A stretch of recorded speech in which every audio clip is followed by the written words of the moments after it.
All India NSA के अध्यक्ष कुंदन जी वो आए आपको संबोधित करें।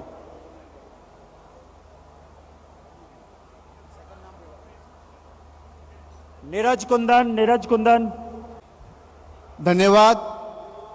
मंच पर उपस्थित अखिल कांग्रेस कमेटी के राष्ट्रीय अध्यक्ष मल्लिकार्जुन खड़गे साहब, मंच पर उपस्थित प्रेरणा सोत पूर्व कांग्रेस के राष्ट्रीय अध्यक्ष मैडम सोनिया गांधी जी, मंच पर उपस्थित हम युवाओं की दिलों की धड़कन हमारे नेता पूर्व एआईसीसी के अध्यक्ष श्री राहुल गांधी जी, मंच पर उपस्थित कांग्रेस के महासचिव संगठन प्रभारी केसी वेणुगोपाल जी, मंच पर उपस्थित हमारे नेता कांग्रेस पार्टी के जनरल सेक्रेटरी श्रीमती प्रियंका गांधी जी, सम्मानित मंच और यहाँ पर उपस्थित पूरे देश भर से आए हुए कांग्रेस पार्टी के एआईसीसी मेंबर्स, पीसीसी मेंबर्स, आप सबका आज यहाँ पे स्वागत।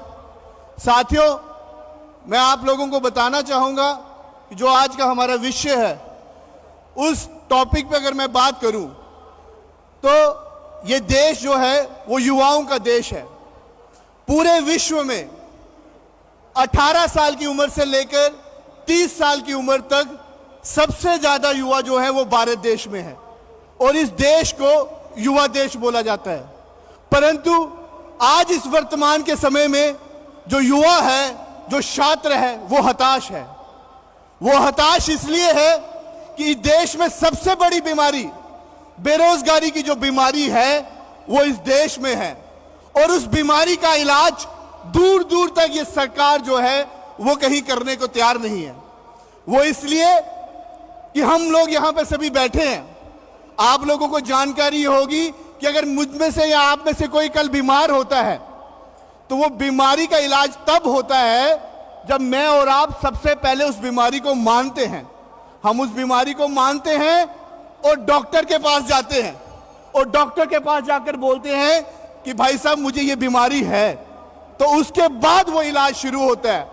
परंतु वर्तमान की जो सरकार है वो इस देश में जो बेरोजगारी सबसे बड़ी बीमारी है वो बीमारी को जो है वो मानने को ही तैयार नहीं है।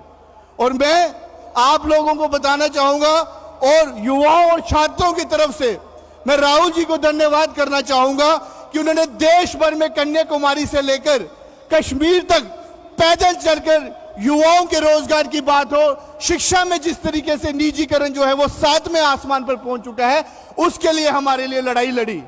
और ये सरकार जो ये मूल मुद्दे हैं ये पूरी कोशिश करती है कि हर 3 महीने के बाद एक प्लांट करके कई ऐसे मुद्दे लाए जाते हैं जिनसे इन मूल मुद्दों से डाइवर्ट करें।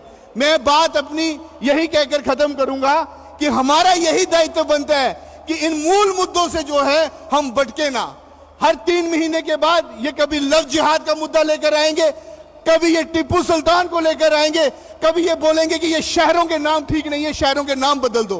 काश मैं आपको बताना चाहता हूं कि इन शहरों के नाम बदलने से रोजगार मिलता होता तो हम राहुल जी को बोलते कि राहुल जी आप भारत जोड़ो यात्रा ना करें, आप शहरों के नाम बदलने की यात्रा करें, तो वो सबसे आसान काम था। हम इस देश भर में अपनी कांग्रेस पार्टी की लीडरशिप को बोलते कि इस देश में जितनी विधानसभा है, जितने जिले हैं, उन सबके नाम बदल दो, परंतु इस देश के युवाओं को और छात्रों को रोजगार दे दो, परंतु इनसे जो है रोजगार मिलता नहीं है।